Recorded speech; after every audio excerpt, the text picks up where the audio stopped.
کی نہ کیتا یار نے ایک یار واسطے کی نہ کیتا یار نے ایک یار الحمدللہ رب العالمین والصلاة والسلام علی سید الانبیاء والمرسلین اما بعد فاعوذ باللہ من الشیطان الرجیم بسم اللہ الرحمن الرحیم وقل رب زدنی علما آمنت باللہ صدق اللہ مولانا العظیم۔ پیارے بچوں، آپ قرآن پاک پڑھتے ہیں، تلاوت قرآن پاک کرتے ہیں، بڑی عظمت کی بات ہے، لیکن کیسے پڑھتے ہیں آپ لوگ؟ کس طریقے پر پڑھ رہے ہوتے ہیں قرآن پاک؟ کہ ایک بچہ پڑھ رہا ہوتا ہے اور ساتھ والے دوسرے جو سننے والے ہوتے ہیں وہ کیا کیفیت میں ہوتے ہیں، یا پوری کلاس میں آپ ذرا توجہ دیں کہ پوری کلاس میں کیا ہو رہا ہوتا ہے، قرآن پاک کا ہم احترام کس قدر کر رہے ہوتے ہیں۔ میں آپ کو ایک واقعہ سناتا ہوں، ایک سٹوری سناتا ہوں، اس سے آپ کو اس بات کا اندازہ ہوگا کہ ہمیں قرآن پاک پڑھتے ہوئے ہمارا انداز کیا ہونا چاہیے، ہمارا طریقہ کیا ہونا چاہیے۔ امام شافعی رحمۃ اللہ تعالیٰ علیہ کے ایک شاگرد تھے، وہ قرآن پاک پڑھتے تھے، ساری رات نفل نماز میں قرآن پاک پڑھتے رہتے تھے، اور پوری رات جیسے ختم ہوتی تھی ان کا قرآن ختم ہو جایا کرتا تھا۔ رات پوری ایک رات میں پورا قرآن ختم کر لیتے تھے۔ امام شافعی رحمۃ اللہ تعالیٰ علیہ کو جب پتہ چلا کہ میرا ایک شاگرد ہے وہ پوری رات میں قرآن پاک ختم کر لیتا ہے، انہوں نے اس کو بلوایا، بیٹا ذرا یہاں آؤ۔ پاس آیا تو پوچھا، بیٹا یہ قرآن پاک جب پڑھ رہے ہوتے ہو تو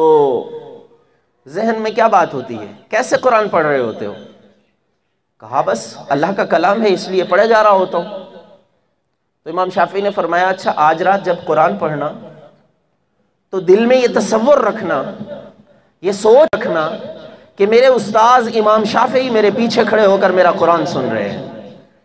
اس انداز میں قرآن پڑھنا کہ میرے استاذ پیچھے کھڑے ہو کر میرا قرآن سن رہے ہیں۔ اگلے دن جب وہ استاد کے پاس آتا ہے تو امام صاحب نے پوچھا، بتاؤ آج کتنا قرآن پڑھا؟ کہا حضور آج 20 پارے سے زیادہ نہیں پڑھ سکا۔ دل کے اندر یہ ہر بات پہ، ہر لفظ پہ، ہر آیت پہ یہ خوف ہوتا تھا کہ میرے امام، میرے استاد پیچھے کھڑے ہو کر کے قرآن سن رہے ہیں، لہٰذا مجھے خوبصورت قرآن پڑھنا چاہیے، حسین ترین انداز میں قرآن پڑھنا چاہیے، لہٰذا میں 20 پارے سے زیادہ نہیں پڑھ سکا، پوری رات گزر گئی، صرف 20 پارے پڑھ سکا۔ تو امام صاحب نے فرمایا، اچھا آج رات جب قرآن پڑھنا تو یہ تصور نہ کرنا کہ میرا استاد امام شافعی پیچھے کھڑا ہوا ہے، بلکہ یہ تصور کرنا کہ خود محمد الرسول اللہ میرے پیچھے کھڑے ہو کر قرآن سن رہے ہیں۔ جب اس نیت، اس ارادے کے ساتھ، اس سوچ کے ساتھ قرآن پڑھے گا تو پھر مجھے بتانا کتنا قرآن پڑھا گیا ہے۔ تو اگلی رات جب اس نے قرآن پڑھا اور پھر اگلے دن استاد کے سامنے آیا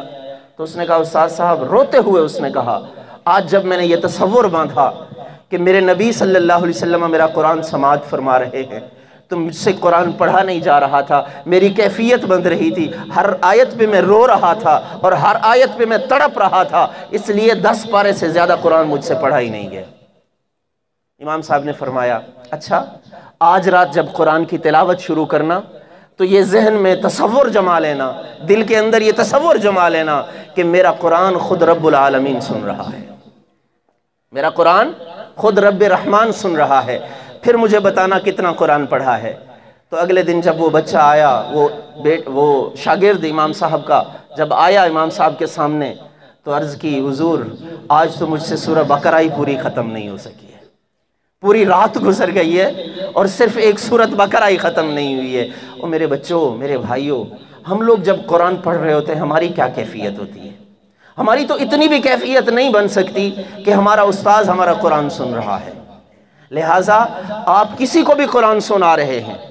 وہ چاہے آپ شبینے میں قرآن پڑھ رہے ہیں، نائٹ میں جو ہمارا ہفتہ وار شبینہ ہوتا ہے اس میں آپ قرآن پڑھ رہے ہیں، یا منزل کسی کو سنا رہے ہیں یا اپنے گھر میں پڑھ رہے ہیں، اس تصور کے ساتھ پڑھا کریں، اس سوچ کے ساتھ پڑھا کریں کہ اللہ رب العالمین تو سماعت فرما ہی رہا ہے،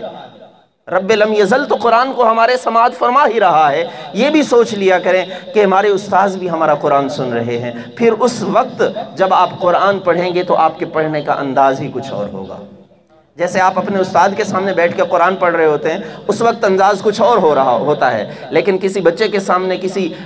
دوسرے دوست کے سامنے جب قرآن پڑھ رہے ہو اس وقت انداز کچھ تبدیل ہو جاتا ہے۔ لہٰذا ہر وقت یہ تصور رکھیں کہ ہمارا استاد ہمارا قرآن سن رہا ہے، تو قرآن پڑھنے کا جو انداز ہے آپ کا وہ بہترین ہو جائے گا۔ اللہ رب العالمین ہم سب کو عمل کرنے کی توفیق عطا فرمائے۔ وآخر دعوانا ان الحمد للہ رب العالمین۔